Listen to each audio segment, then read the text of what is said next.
Okay. ఈరోజు మనం ఒక ప్రఖ్యాత సర్జన్ డాక్టర్ గురువర రెడ్డి గారి జీవితాన్ని కొంచెం లోతుగా చూద్దాం. ఆయన సక్సెస్ గురించి మనందరికీ తెలుసు, కానీ ఆ సక్సెస్ వెనుకున్న ఆయన ఫిలాసఫీ, ఆయన ఆలోచనా విధానం అదో భలే సరదాగా చాలా సింపుల్గా ఉంటుంది. చాలామందికి తెలియని ఆ కథేంటో ఇప్పుడు తెలుసుకుందాం. చూడండి, ఈ మాట వినగానే మనకి కొంచెం వింతగా అనిపిస్తుంది గదా. జీవితం భయపెట్టేంత సౌకర్యవంతంగా ఉంది, ఏంటిది అనిపిస్తుంది. ఆయన ఉద్దేశమేంటంటే, కొన్నిసార్లు లైఫ్ మరీ కంఫర్టబుల్గా, మరీ హాయిగా సాగిపోతుంటే ఎక్కడ ఏమవుతుందోనని ఒక రకమైన భయం వేస్తుందట. ఈ ఒక్క వాక్యంతోనే ఆయన లైఫ్ని ఎలా చూస్తారో మనకొక ఐడియా వచ్చేస్తుంది. మరి అసలు ప్రశ్నేంటంటే, ఇంత సక్సెస్ఫుల్ లైఫ్, మళ్ళీ ఇంత యునీక్ పర్స్పెక్టివ్, ఈ రెండింటినీ ఆయన ఎలా బ్యాలెన్స్ చేశారు? దీని వెనకున్న కథ ఏంటి? సరే, ఆ వివరాల్లోకి వెళ్ళిపోదాం. ముందుగా అసలు డాక్టర్ గురవరెడ్డి గారు డాక్టర్ ఎందుకయ్యారు? ఆ కారణం వింటే నిజంగా ఆశ్చర్యపోతారు. మామూలుగా ఎవరినైనా ఎందుకు డాక్టర్ అయ్యారు అని అడిగితే ఏం చెప్తారు? సినిమాల్లోలాగా ఇంట్లో ఎవరికో అనారోగ్యం చేసిందని, లేదా ప్రాణాలు కాపాడాలనే ఓ గొప్ప ఆశయమని, ఇలాంటి డ్రామాటిక్ రీజన్స్ చెప్తారు. కాని డాక్టర్ రెడ్డిగారి కథ వేరు. ఆయన డాక్టర్ అవ్వడానికి ఇవేవీ కారణం కాదట. ఆయనకు ఇన్స్పిరేషన్ ఏంటో తెలుసా? ఒకే ఒక్క ట్యూబ్ లైట్. అసలు కథేంటంటే, ఆయన చిన్నప్పుడు బాపట్లోనో ఒక మిడిల్ క్లాస్ ఫ్యామిలీలో పెరిగారు. ఆ రోజుల్లో, అంటే మనం మాట్లాడుకునే టైంలో, ట్యూబ్లైట్లంటే అవి కేవలం డబ్బున్నవాళ్ల ఇళ్లల్లోనే ఉండేవన్నమాట. ఒకసారి వాళ్ల ఫ్యామిలీ డాక్టర్ దగ్గరికి వెళ్ళినప్పుడు ఆయన కన్సల్టింగ్ రూంలో ఏకంగా 2 ట్యూబ్లైట్లు భగభగా వెలుగుతో కనిపించాయి.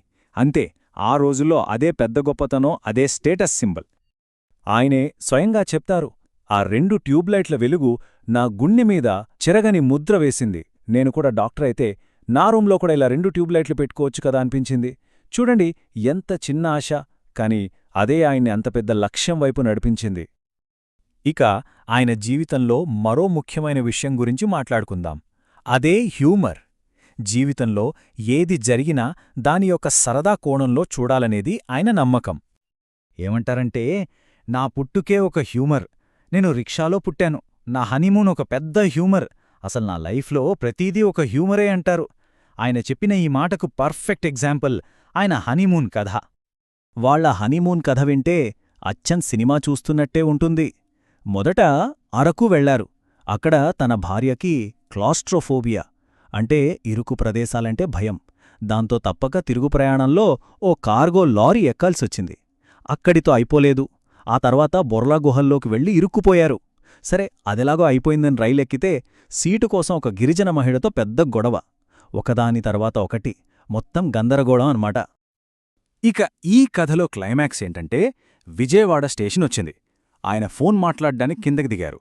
కానీ పాపం ఒక పిల్లర్ అడ్డుగా ఉండటంతో ఆయన భార్య ఉన్న ట్రైన్ కదిలి వెళ్ళిపోవడం గమనించలేదు.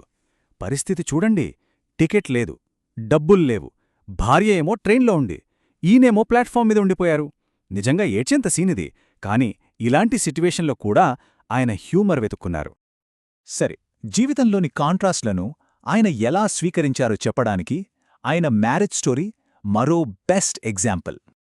అసలు విషయమేంటంటే, ఆయన భార్య భవానీగారు అప్పటి ముఖ్యమంత్రి భవనం వెంకట్రామరెడ్డి గారి అమ్మాయి.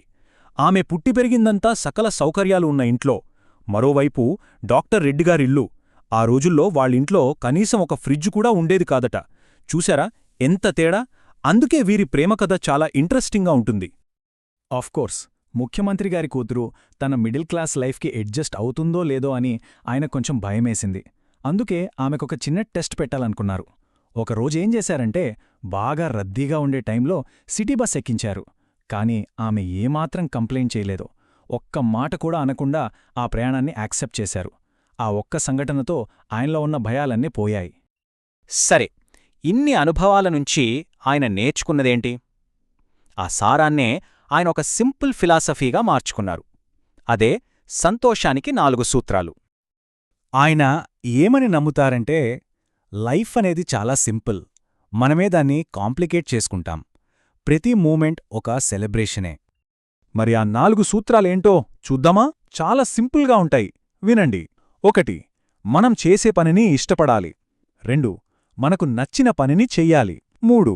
మన దగ్గర ఏమున్నాయో మన బ్లెస్సింగ్స్ ఏంటో లెక్క పెట్టుకోవాలి. ఇక 4ది, అన్నిటికంటే ముఖ్యమైనది, ప్రతి క్షణాన్ని ఎంజాయ్ చెయ్యాలి. అంతే. ఈ సింపుల్ రూల్సే ఆయన హ్యాపీ లైఫ్కి సీక్రెట్ అన్నమాట. జీవితాన్ని ఎలా ఎంజాయ్ చేయాలో చెప్పడానికే ఆయనొక చాలా అందమైన పోలిక చెప్తారు. ఒక చిన్న పక్షి ఉందనుకోండి, అది గాలికి ఊగే రెల్లుగడ్డి మీద కూర్చుంటుంది. ఆ ఊపుని ఒక ఉయ్యాలలాగా ఆస్వాదిస్తుంది. ఎప్పుడు ఎగరాలి, మళ్ళీ ఎప్పుడు వాలాలో దానికి కరెక్ట్గా తెలుసు. అదే జీవితంలో ఉన్న అందం. లైఫ్లోని చిన్న చిన్న ఆనందాలని, ఎత్తుపల్లాలని ఇలాగే స్వీకరించడమే అసలైన కళ అని ఆయన ఉద్దేశం. మరి మన లైఫ్లో అలాంటి రెల్లుగడ్డిలాంటి చిన్న చిన్న సింపుల్ హ్యాపీ మూమెంట్స్ని మనం ఎక్కడ వెతుక్కోగలం, ఎలా కనుక్కోగలం? ఒక్కసారి ఆలోచించండి.